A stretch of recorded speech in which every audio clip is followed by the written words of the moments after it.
গত প্রায় ৮ দশক ধরে চলমান কাশ্মীরের সংকট সমাধানে ভারতের সঙ্গে আলোচনা শুরু করতে চান পাকিস্তান।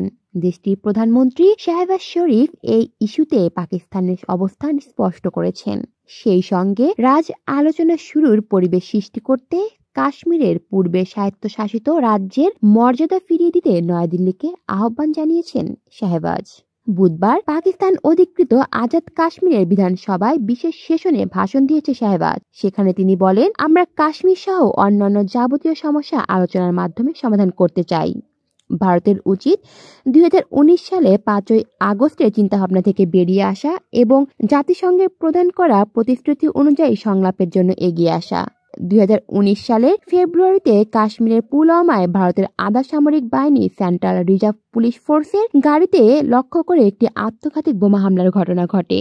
এতে নিহত হন অন্তত 40 জন সিআরপিএফ জওয়ান। হামলার মূল হোতা ছিল পাকিস্তান ভিত্তিক জঙ্গি গোষ্ঠী জাইশ-ই-মুহাম্মদ। এই ঘটনার 6 মাস পর 5 আগস্ট পার্লামেন্টের ভোটের ভিত্তিতে সংবিধান থেকে 370 নম্বর ধারা বিলোপ করে নয়াদিল্লি। সে ধারাটিতে জম্মু এবং কাশ্মীরকে স্বায়ত্তশাসিত রাজ্য হিসেবে স্বীকৃতি দেওয়া হয়েছিল। সাংবিধানিক ধারা বিলোপ করে জম্মু কাশ্মীরকে সরাসরি কেন্দ্রশাসিত অঞ্চলে পরিণত করা হয়। এই ঘটনায় তীব্র প্রতিক্রিয়া জানায় ইসলামাবাদ। পাকিস্তানের তৎকালীন প্রধানমন্ত্রী ইমরান খান ভারতের সঙ্গে কূটনৈতিক সম্পর্ক সর্বনিম্ন পর্যায়ে নামিয়ে আনেন। এখনো সেই অবস্থানই চলছে।